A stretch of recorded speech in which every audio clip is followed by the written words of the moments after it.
The last bus always runs empty. That's what the driver told me when I boarded at 2:47 a.m., and I should have listened to the warning in his voice. I'd missed my stop on the subway. Fell asleep after a double shift at the hospital. When I finally surfaced at the end of the line, the night bus was my only option. Route 49, the one that cuts through the industrial district where the streetlights died years ago. I was the only passenger. The bus smelled like burnt rubber and something else. Something organic and wrong. I took a seat in the middle, away from the windows that reflected nothing but darkness back at me. We lurched forward.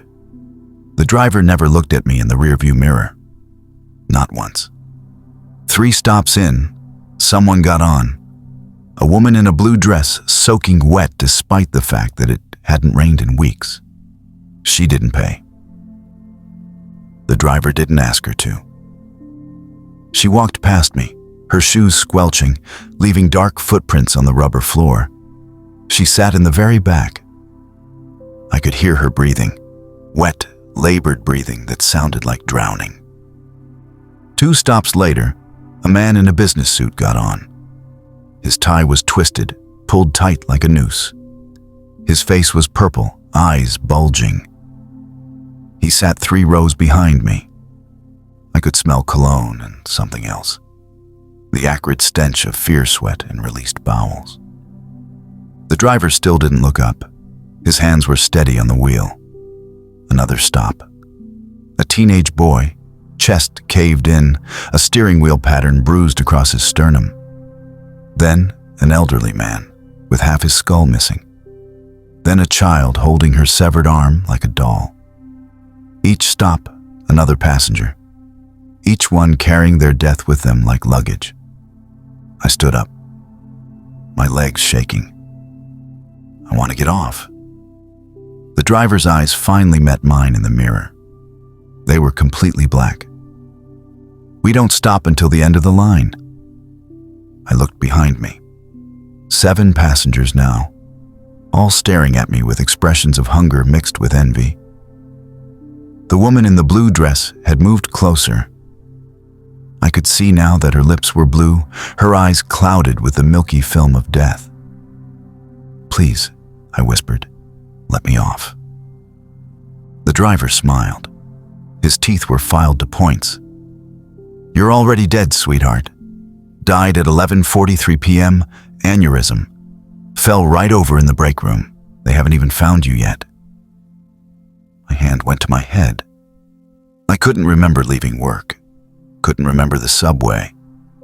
Couldn't remember anything after I'd bent down to tie my shoe and felt that sudden, terrible pressure. "This is the last bus," the driver continued. "The one that takes you where you need to go. And you know what's funny? Nobody ever wants to reach their stop." The other passengers were standing now, moving toward me down the aisle. Their hands were outstretched. Their mouths were open. They were trying to tell me something, trying to warn me. But all that came out were the sounds of their deaths. Gurgling, gasping, the wet crunch of impact. The bus turned onto a road I didn't recognize. The darkness outside became absolute. Not the darkness of night, but the darkness of nothing. The void. "Next stop," the driver announced, his voice crackling through the intercom. "Final destination. Please gather your belongings and any regrets you'd like to carry with you."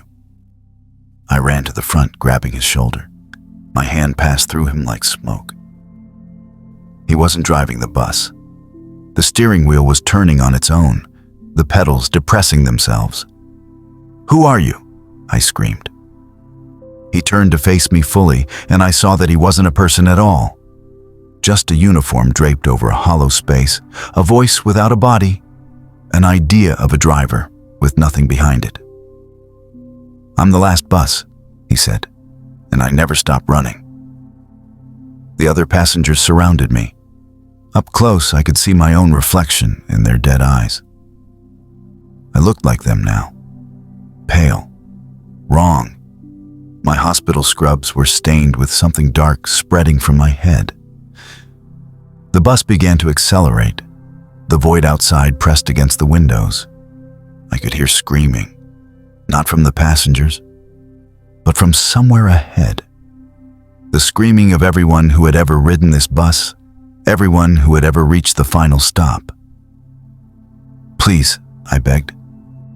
"I don't want to go." "Nobody does," the driver said, "but the fare's been paid." The woman in the blue dress took my hand. Her skin was cold and soft, like something that had been in water too long. "It's not so bad," she whispered, and her voice was the sound of waves closing over someone's head.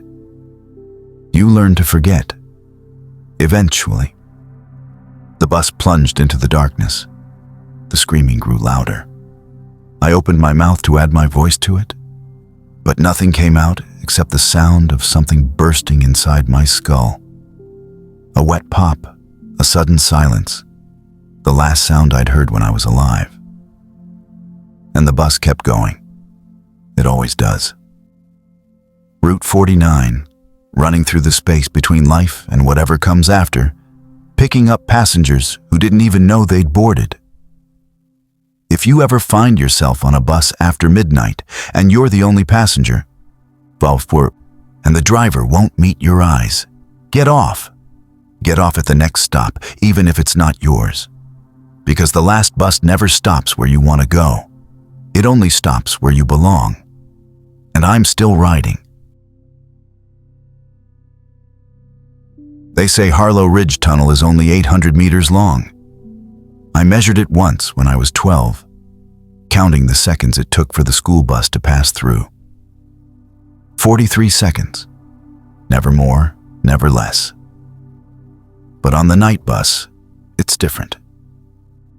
I take the 22:30 service every Thursday, coming home from my night classes. Same route, same driver.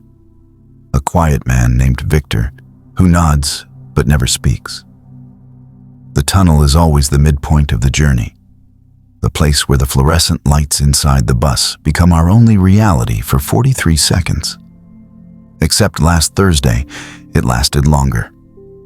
We entered the tunnel at exactly 23:17. I know because I'd been checking my phone, scrolling through messages I was too tired to answer. The moment we crossed into the tunnel, my phone died. Battery was at 60%. I looked up.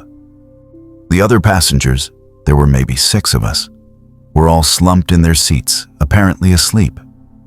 The woman across from me, clutching her handbag. The 2 university students in the back.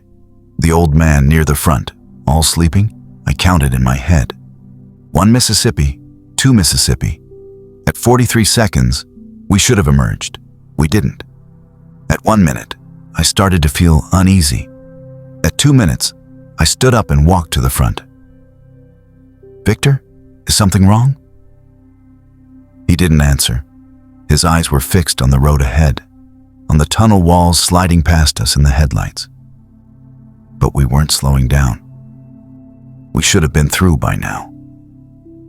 I looked back at the other passengers, still asleep. But something was wrong with the woman across from where I'd been sitting. Her handbag had fallen open. It was full of teeth, children's teeth. I blinked, looked again. Just a handbag. Normal contents. Wallet, keys, a book. At 5 minutes, the tunnel began to change. The walls were closer now, weren't they? The tiles looked older, stained with something that might have been rust, or might have been something else. "Victor, please. We need to stop." His hands were white-knuckled on the steering wheel. In a voice like grinding stone, he said, "We can't stop in the tunnel. Never stop in the tunnel." At 7 minutes, one of the university students woke up, or I thought he woke up. His eyes opened, but they were facing the wrong direction, looking inward at the inside of his own skull. He began to laugh, a sound like breaking glass. The other student woke up too. She turned to look at me, and her face was wrong. It kept shifting, like I was seeing it through rippling water. She smiled with too many teeth. At 10 minutes, I realized the tunnel wasn't just long. It was growing, stretching. The walls were breathing, expanding and contracting like a throat. The old man at the front stood up. He walked down the aisle toward me, but his movements were wrong. He wasn't walking. He was being pulled, like a puppet on strings I couldn't see. When he passed me, I saw that his shadow didn't match his body. His shadow was doing something else entirely, something that involved more limbs than any person should have. At 15 minutes, I tried the emergency exit. The handle wouldn't move. When I pressed my face to the window, I saw something in the tunnel walls. Faces, pressed against the tiles from the inside, mouths open in silent screams. "This tunnel goes through," Victor said suddenly. Harlow Ridge was built on old ground, very old. They dug through something when they made this tunnel, something that didn't want to be disturbed. "What are you talking about?" My voice was shrill. "The tunnel remembers. Every Thursday at 23:17, it takes someone, different each time. The pattern is complicated." At 20 minutes, the woman with the handbag stood up. She walked to me, and her handbag opened again. Definitely teeth this time. Hundreds of them, all different sizes, some still trailing bits of gum. "They're from the people who didn't get off the bus," she said in a voice like scraping metal. "We collect them for memory." At 25 minutes, I understood. The other passengers weren't passengers at all. They were something else, wearing passenger shapes. And every Thursday, they rode this bus through the tunnel that never ended, waiting for the one person who was meant to feed it. This week, that person was me. At 30 minutes, the tunnel walls turned inside out. I saw things I can't describe. Geometries that don't exist in any sane dimension. Colors that hurt to perceive. Spaces that folded into themselves and opened onto voids where things lived that shouldn't be alive.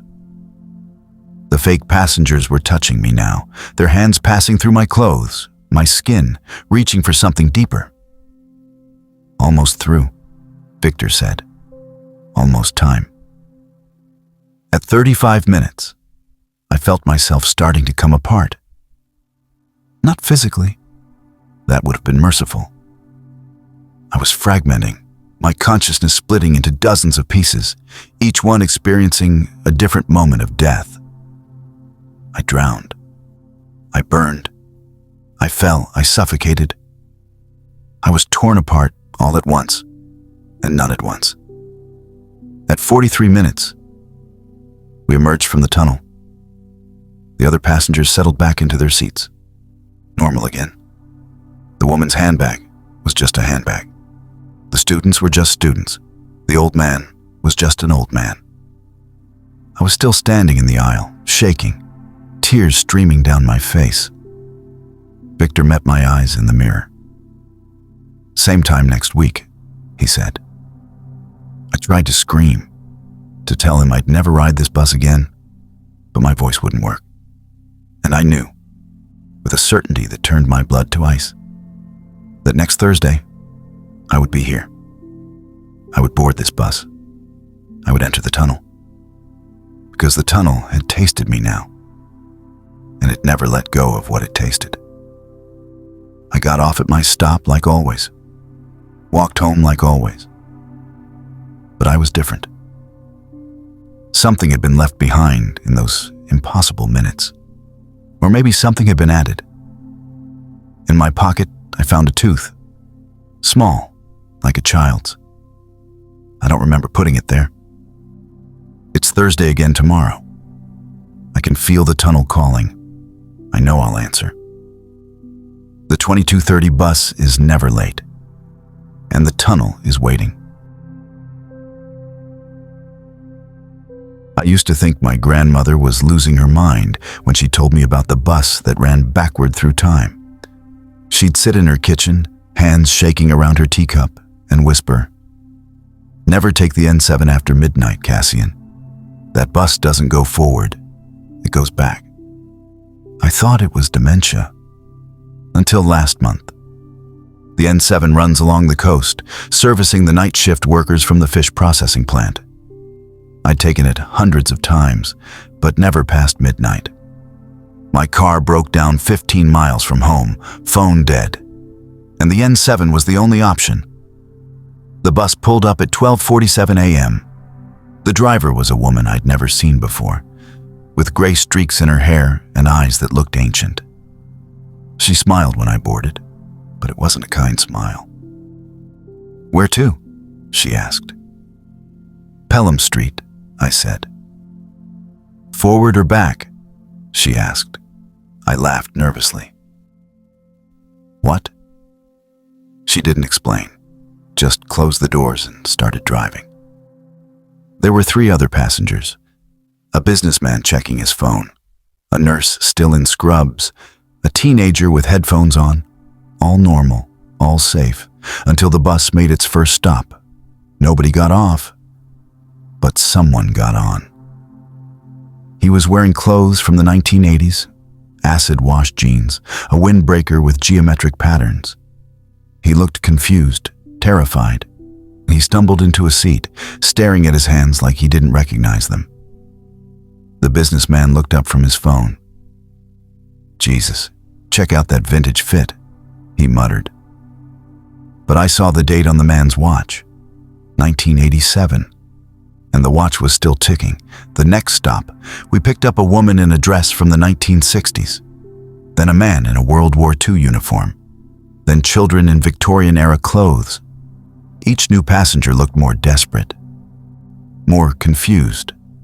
And each time, the other modern passengers didn't seem to notice anything wrong. The businessman kept scrolling. The nurse dozed. The teenager's music leaked from his headphones. But I noticed, because the temperature was dropping, and the stops were coming faster now, every few minutes instead of every few miles.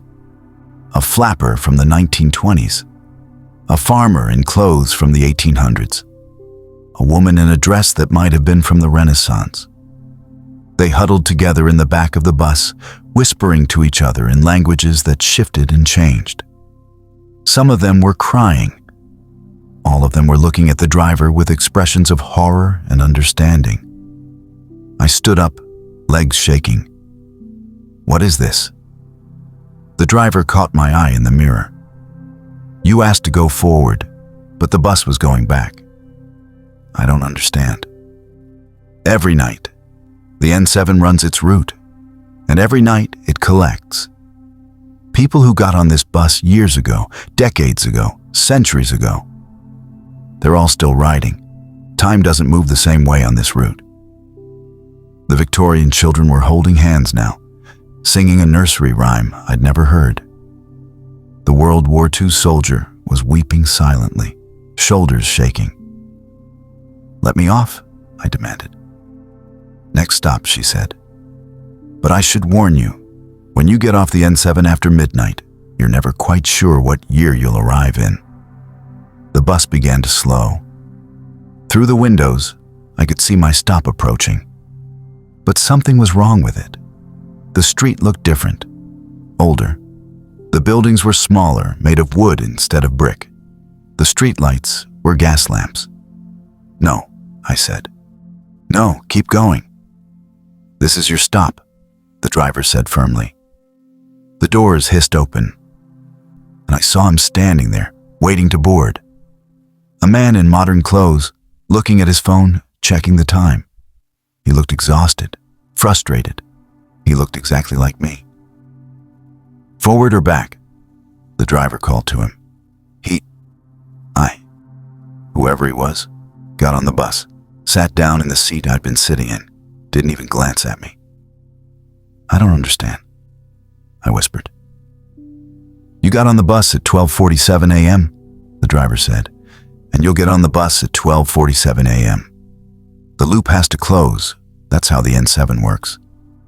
You ride until you meet yourself, and then you get off, and it starts again. How many times? I asked, my voice breaking. She shrugged. I've been driving this route for 300 years. Some passengers I see once, some I see 1,000 times. Depends on when they got on. Depends on when they get off. I looked at the other passengers, all those people from all those times, trapped in this mobile museum of the lost. Some of them had probably been riding for centuries, picking up older and older versions of themselves at each loop. How do I stop it? You don't, she said. Not until the debt is paid. What debt? But she was already closing the doors, pulling away from the stop where another version of me stood, watching the bus leave, none the wiser that he'd just seen himself inside it. I stumbled to a seat. The flapper woman touched my arm. First time? She asked. Her voice had a Brooklyn accent from a New York that no longer existed. I nodded, numb. It gets easier, she said. After the first few hundred loops, you stop counting. The bus picked up speed. Another stop approaching. And I knew, with a sick certainty, who would be standing there. My grandmother. Young, maybe 25 years old, dressed in clothes from the 1970s. She boarded the bus, paying with coins I'd only seen in museums. She sat down across from me, and for just a moment, our eyes met. She knew. Even then, she knew. Never take the N7 after midnight, she whispered to herself. And I realized I was hearing the moment that memory was formed, the one she'd tried to warn me with decades later. The bus drove on, forward in space, backward in time, collecting its passengers, never stopping long enough for any of us to truly escape. I'm still riding. I've seen myself bored 17 times now. Each time I watch him, me, sit down, oblivious. Each time I want to scream a warning, but the rules don't allow it. The loop must close. Grandmother is still here too. She sits in the back with the Victorian children, teaching them songs from a future they'll never see. If you're reading this, and I don't know how you would be, because I wrote it on a piece of paper I found in the seat pocket, and I'm still on the bus, remember this. Never take the N7 after midnight.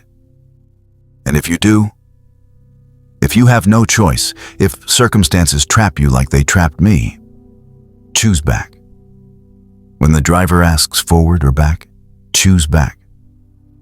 Because going forward means the loop. Going back means you might, just might, reach the beginning. And at the beginning, there might still be a door. The emergency cord is red and runs along the top of the bus like a vein. In 12 years of riding public transit, I'd never seen anyone pull it. Until the night Margot did. We were on the 3 a.m. route through Blackwood Valley. 5 passengers total, all strangers bound by exhaustion and circumstance. Margot sat near the front, a woman maybe 60 years old, clutching a hospital bag. Devraj was in the middle, construction worker heading home. Imani and Felix were university students in the back. And me? The driver was new. I'd never seen him before. He had a name tag that said Operator 7, which struck me as odd. But it was 3 a.m. and everything feels odd at 3 a.m. We were 20 minutes into the route when Margot stood up and pulled the cord. The bus didn't slow down. She pulled it again and again. The bell wasn't ringing. Nothing was happening. "Excuse me?" she called to the driver. "This is my stop." He didn't respond, didn't even look up. "Hey," Devraj said louder. "The lady needs to get off." The driver's head turned, but his eyes stayed on the road. It was like his neck rotated while his face remained forward. "This bus doesn't stop," he said. "What do you mean it doesn't stop?" Imani stood up. That's illegal. You have to... This bus doesn't stop, he repeated in exactly the same tone. Not until everyone reaches their destination. Then where are we going? Felix asked. The driver smiled. We couldn't see his face, but we could all feel him smiling. You'll know when you get there. Margot sat back down heavily. Oh God, she whispered. Oh God, not yet.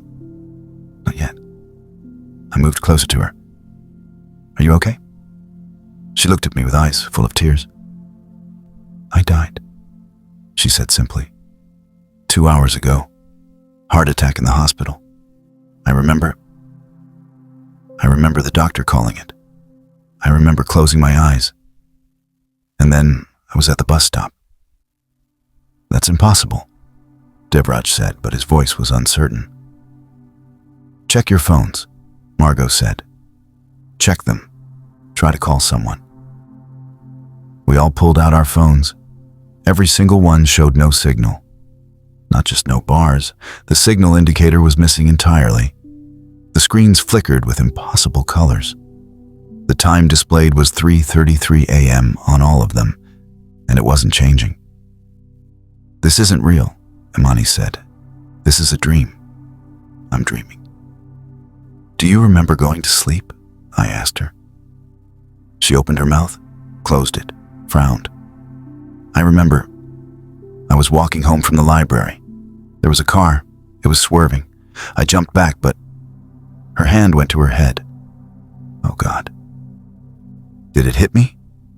Felix was backing away from her. No, this is insane.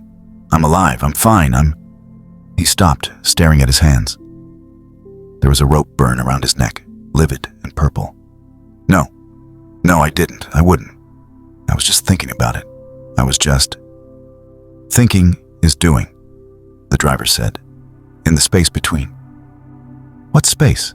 I demanded. What is this? The space between heartbeats, he said. Between breathing in and breathing out. Between sleeping and waking. Between living and dying. This is the night bus. It runs through all the in-between places, collecting people who exist in moments of transition. Devraj stood up, moving toward the driver.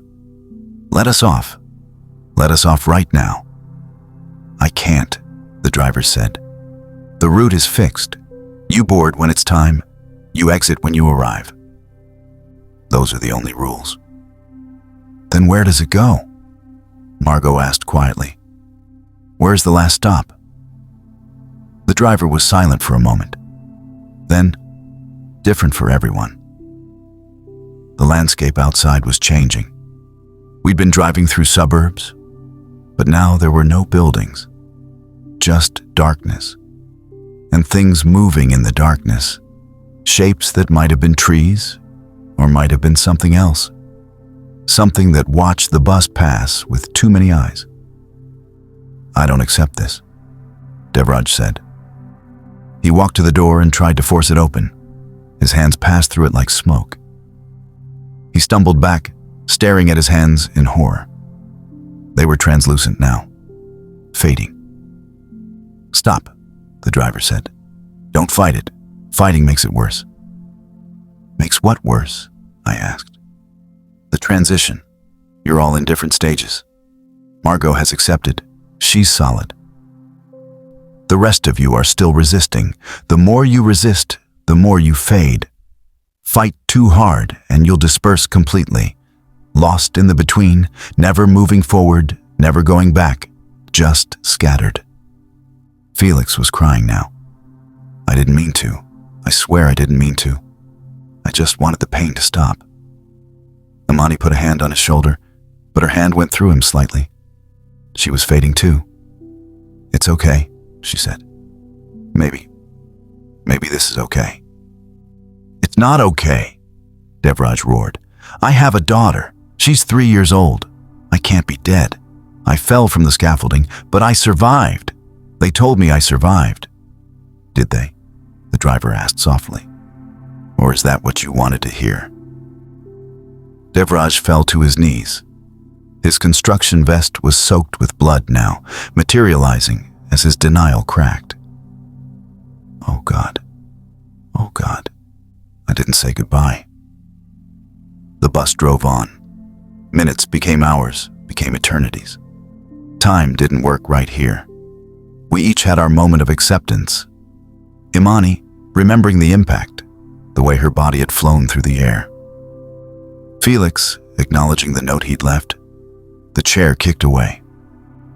Devraj, finally understanding why his chest wouldn't stop hurting, why he couldn't catch his breath. And me. I didn't remember at first. But slowly, it came back. The shortcut through the alley, the footsteps behind me, the knife, the cold spreading through me as I lay on the pavement, wondering if anyone would find me before morning. They hadn't. As we each accepted, we became more solid, more real, but also more aware of what was waiting at the end of the line. Margot took my hand. Hers was warm, fully corporeal now. "It's not so bad," she said. "I've been watching out the window. Sometimes I see people I knew. My husband, he's out there somewhere. My daughter. They're on their own buses, their own routes. Eventually, the routes converge." "Is that what you want?" I asked. "To find them?" "Yes," she said simply. "That's my destination. That's why I'm on this bus." I looked at the others. Each one was thinking about their destinations now. Who they wanted to find, what they needed to say, where they needed to go. "What happens if we get off at the wrong stop?" Imani asked. "There are no wrong stops," the driver said. "Only early ones. Get off before your destination and you'll have to walk the rest of the way.